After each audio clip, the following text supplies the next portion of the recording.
Bonjour, c'est Al le barbare COC. Nous voici pour la suite de Alone in the War, la partie 2, la guerre 5 contre 5, que des Halles en guerre. Et on va regarder ça tout de suite.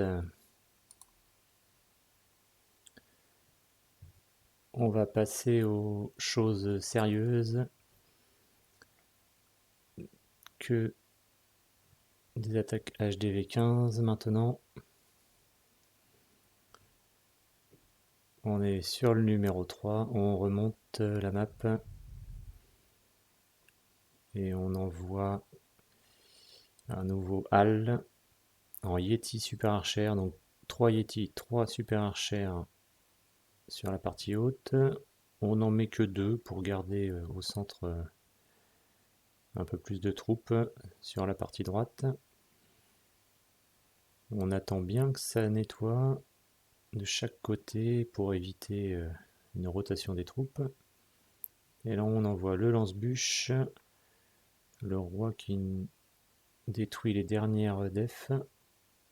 Et là, voilà, ça va avancer. Golem de glace, une titanide pour détruire le CDC qui va sortir après. Voilà, la championne, on a mis tous les héros. On déclenche la capa. Le lance-bûche vient bien affaiblir l'HDV. Et là, on met les sorts de séisme. Au passage, on a déjà mis quelques sorts de squelettes pour faire tourner la tête des troupes, des défenses. Il en reste 3. On rage un peu au centre là, faut que ça avance, ça sorte du poison. Donc là, nouveau sort de squelette que l'on va mettre au niveau du groupe de Tesla. C'est un peu le même village que l'HDV13, il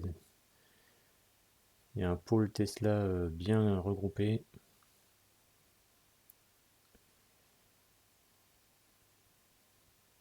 On a les héros qui sont dessus. Voilà. Et des petits pièges au passage. Et on continue, on a toujours le roi, la reine et le gardien. Les petits squelettes. On va faire un zoom, là on a le roi qui a son phénix derrière lui, le petit œuf. Hop, le voilà qui éclot. Et le roi qui ressuscite là pour quand même une bonne durée. Il est très pratique ce phénix. Voilà, nouveau perf sur le 3. Et là, c'est au tour de Al le barbare de se charger du numéro 2 du clan ukrainien. Je ne sais pas s'ils ont remarqué tous les halls.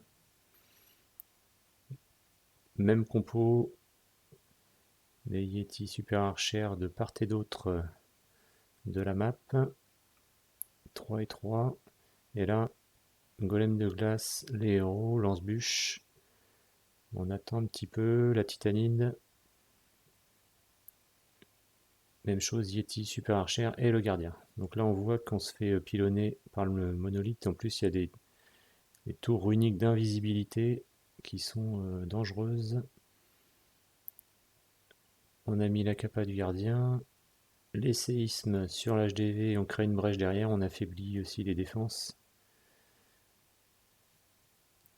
Un rage pour bien avancer.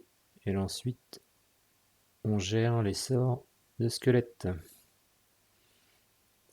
On regarde où sont les troupes. On voit un groupe là-haut, roi, gardien, championne, pendant que la reine, elle a fait le tour. On a encore 2 sorts de squelettes, là, même leur âge, donc ça passe tout seul. Hop. Toujours un sort.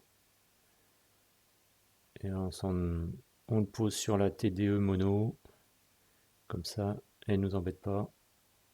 Et on voit qu'on a quand même beaucoup de troupes en stock. Et voilà, c'était la partie 2 de Alone in the War. Merci à vous.